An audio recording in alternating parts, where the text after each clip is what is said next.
اگر ہمیں کچھ شخص کہتا ہے کہ شب برات کو اٹھ کے نفل نہ پڑھو تو بھائی نفل ہم نے پڑھنے اللہ کی رضا کے لیے.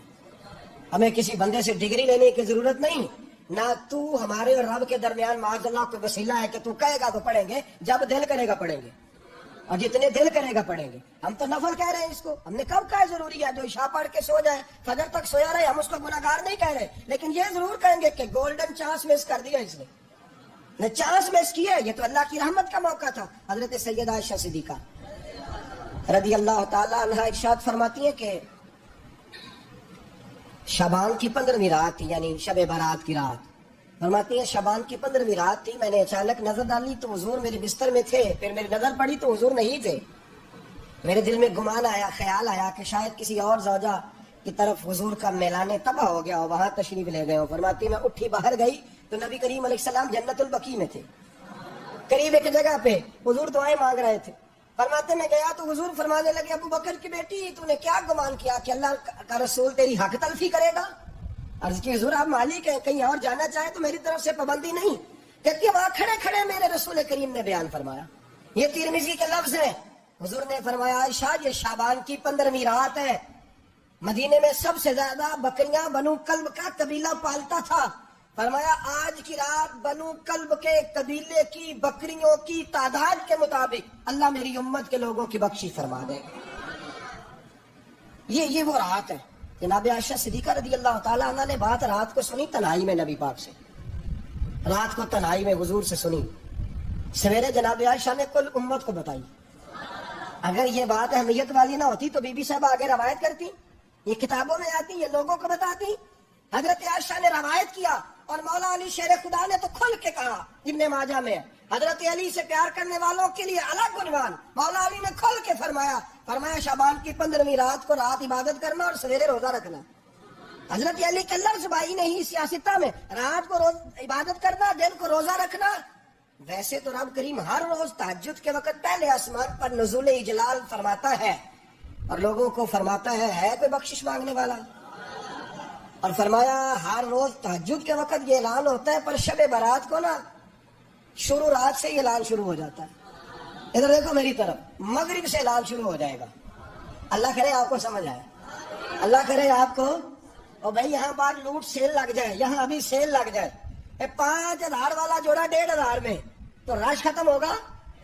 اور بھائی اگر یہ لگ جائے, چلو یہ تو دور کی بات ہے نا, ہم تو لنگر والے لوگ ہیں. اگر لنگر کا اعلان ہو جائے یہ بڑا تگڑا ہے, بڑا تگڑا. ہمارے یہاں تو شادی کی روٹی کھلتی ہے تو لوگ آخری روٹی سمجھ کے کھاتے ہیں. اتنے شاید اللہ ماشاءاللہ یہ آخری ہے, اس کے بعد نہ ملے گی. جب اعلان ہوتا ہے اور دعوت ہوتی ہے کہ کھلا ہے جی کھاؤ, کیا حشر ہوتا ہے, کیا انداز ہے. مولا علی شیر خدا حدیث روایت کرتے ہیں, رنگ کیا ہے. فرمایا باقی راتوں میں نا تھوڑا سا پیکج ہوتا ہے, تھوڑا سا آخری حصے میں رات کے. شب برات کو نا رات چڑھتے ہی اللہ پہلے آسمان پر جو اس کی شان کے لائق ہے نزول جلال فرماتا ہے, اور پہلا جملہ یہ فرماتا ہے کوئی معافی مانگنے والا. اللہ کرے آپ کو سمجھ آئے, یعنی معافی دینے والا کہہ رہا ہے چلو آؤ ادھر آؤ, ذرا معافی مانگو, میں معاف کرنے آیا ہوں. مانگو معافی, ہے کوئی معافی مانگنے والا, معاف کر دیں گے. اور آپ فرماتے ہیں ہے کوئی رزق مانگنے والا. وہ جو بڑی درخواستیں دیتے پھرتے ہیں نا مختلف اداروں میں, وہ ایک درخواست نا کل شب برات والی رات بھی دے. اللہ کرے آپ کو سمجھ آئے. وہ جو کہتے ہیں نا بڑی بڑی کمپنیوں میں نے اپلیکیشن جمع کرائی ہے تو کہیں کام نہیں بن رہا تو نسخہ دے رہا ہوں, ایک اپلیکیشن کل رات بھی جمع کراؤ, انشاءاللہ کام بن جائے گا. اور میں نہیں کہہ رہا, مولا علی شیر خدا فرما رہے ہیں, اور وہ خود نہیں فرما رہے, وہ نبی پاک کا فرمان نقل کر رہے ہیں, اور وہ رسول اللہ صلی اللہ علیہ وسلم کی بات نہیں بیان کر رہے. وہ کہتے ہیں رب فرماتا ہے کوئی روزی مانگنے والا. سارے سیٹھوں نوابوں جاگیرداروں کے پاس جا جا کے تھک گئے ہو, ایک دن میرے کہنے پر, ایک رات, ایک دیہڑی شب برات والی لگا کے تو دیکھو. پر شرط یہ ہے کہ یقین کامل ہو. ارادہ یہ مطلب اللہ معاف کرے, آپ نے ناراض نہیں ہونا, لیکن وہ ماحول اس طرح کا ہے کہ شب برات کو ایک دو ساتھی کو کہا رات کو عبادت کر کے جی وہ تو ٹھیک ہے پر سویرے چھٹی نہیں, کام کرنا ہے. یعنی رب کہہ رہا ہے کہ تو آ جا شب برات کی رات, جو مانگے گا وہ تجھے. لیکن یہ ادھر نہیں توجہ کر رہا, یہ کہتا ہے سویرے 10 بجے دکان نہ کھلی تو مشکل ہو جائے گی, دفتر نہ گیا تو حالات. آپ دیکھیں ذرا, اب جب یقین اس طرح کا ہو تو پھر تو بھائی ساری زندگی اداروں میں درخواستیں دینی ہے. پھر آپ جیسا آپ کا مزاج ہوگا، اللہ تعالیٰ تو بندے کے گمان کے قریب ہے. تو میرے رسول پاک علیہ السلام نے ہمیں یہ میسج دیا، پیغام دیا، فرمائے اس رات جو اولاد مانگے گا رب اسے بھی عطا فرمائے گا. اس رات جو اللہ سے بخشش مانگے گا اللہ اسے بھی دے گا. اس رات جو رب کریم سے عزت مانگے گا اللہ اسے بھی عطا کرے گا. شارحین نے لکھا اس رات جو رب سے پردہ پوشی مانگے گا اللہ اسے پردہ پوشی بھی عطا کرے. جو جنت کا سوالی ہوگا رب اپنے فضل سے عطا فرمائے گا. کوشش فرمائے، کوشش فرمائے. 10 محرم کو ہمارے ہاں لوگ جاتے ہیں قبرستان، وہ کسی حدیث سے ثابت نہیں، میں منع نہیں کر رہا، جائیں 9 محرم کو جائیں، 10 کو جائیں، 11 کو جائیں، 8 کو جائیں، سفر میں جائیں، ربیع الاول میں جائیں، قبرستان میں جب بھی جائیں، منع نہیں ہے. لیکن شب برات والی رات تو خود رسول کریم گئے ہیں نا قبرستان. اب جو بات میں نے سمجھانی ہے اس کو سمجھیں. نبی پاک کی والدہ کا مزار نہیں ہے وہاں جنت البقیع میں. حضور کے کو بھائی بہن ہے، حضور کیا کرنے گئے؟ امت کی بخشش کے لیے گئے. شب برات کی رات لالچی نہ بنے کہ صرف میں نے اپنے لیے روزی مانگنی ہے، کل امت کے لیے مانگے رب کریم سے. مانگے اپنے بھائی کے لیے، مانگے اپنی بہن کے لیے، مانگے اپنے بیٹے کے لیے، مانگے اپنی بیٹی کے لیے، مانگے اللہ کریم. یہ مانگنے کی رات ہے. پچھلی راتی رحمت رب دی کرے بلند آوازہ، بخشش منگن وارے کارن کھلا جے دروازہ. ارے اللہ کی بارگاہ میں اس رات کو کھل کے دعا مانگے. قبرستانوں میں نہ کچھ قبریں ایسی ہیں کہ جو بتاتی ہیں کہ سالوں بیت گئے ہیں کوئی آیا نہیں. کچھ قبریں بتاتی ہیں.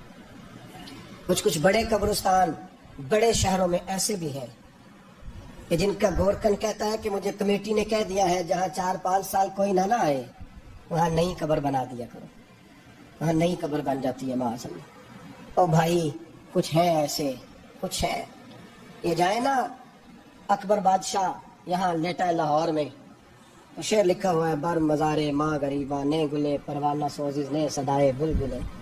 فارسی کا مقولہ لکھا ہے اس کی قبر پہ، کہتا ہے میں وہ غریب ہوں. اللہ بادشاہ ہے مقبرے میں لیٹا ہے، کہتا ہے میں وہ غریب ہوں کہ نہ یہاں کوئی پروانہ آتا ہے نہ بلبل آ کے گیت گاتی. کوئی آتا ہی نہیں، کوئی فاتحہ نہیں پڑھتا، کوئی فاتحہ نہیں پڑھتا. او بھائی کئی قبریں ایسی ہیں جن پہ سالوں بیت گئے کوئی لوٹا نہیں. اور مشکات میں حدیث ہے میرے نبی کریم علیہ السلام نے فرمایا جو قبر میں ہوتا ہے وہ تو اس آدمی کی طرح ہے جو دریا میں ڈوب رہا ہے اور وہ انتظار کر رہا ہے کہ میرا بیٹا میرے لیے دعا مانگے، میری بیٹی دعا مانگے. پر بیٹے کو تو 27 سال ہو گئے، ملک سے باہر ہے. کاغذ بنے گے تو ابے کی قبر پہ آئے گا نا، اس کے تو کاغذات ہی نہیں مکمل ہو رہے.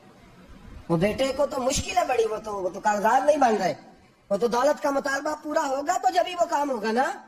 انتظار ہو رہا ہے قبروں میں میرا بیٹا دعا کرے، میرا بھائی دعا کرے. اور اگر بچہ دفن ہے تو وہ کہتا ہے میری ماں دعا کرے، میرا باپ دعا کرے. کوشش کریں شب برات بعد از مغرب یہ رواج پیدا کریں. یہ رسول اللہ کا طریقہ ہے صلی اللہ علیہ وسلم.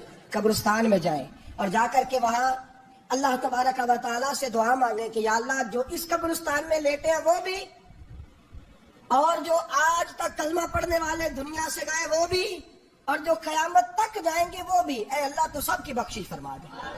اللہ کی رحمت کو محدود نہ کرے کہ صرف مجھے بخش دے، اسے کہیں یا اللہ کل کی بخشش فرما. ساری امت کے لیے دعا کریں. شب برات کی رات نفل پڑھیں. ہمارے یہاں محفل ہوتی ہے ہر سال الحمدللہ، بڑے شوق سے بڑا خوبصورت ہم اہتمام کرتے ہیں.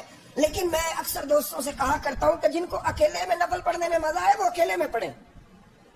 کتنی کھلی بات کر رہا ہوں. میں پابند نہیں کر رہا کہ آپ یہاں آئیں گے محفل میں آئیں گے ضروری ہے. بھئی آپ کو اکیلے میں مزہ آتا ہے نا. کچھ لوگ تنہائی میں ہو تو دل زیادہ لگتا ہے، وہ تنہائی میں کرے اللہ اللہ کوئی حرج نہیں. لیکن کچھ ایسے ہیں کہ نعت سنتے ہیں تو دل نرم ہوتا ہے، تقریر سنتے ہیں تو دل نرم ہوتا ہے. تو جن کا اس طرح نرم ہوتا ہے وہ مسجد میں آئے بات سنیں. کچھ کو سب کے بیچ بیٹھ کے رونا آتا ہے. حضرت سعدی شرازی فرمایا کرتے تھے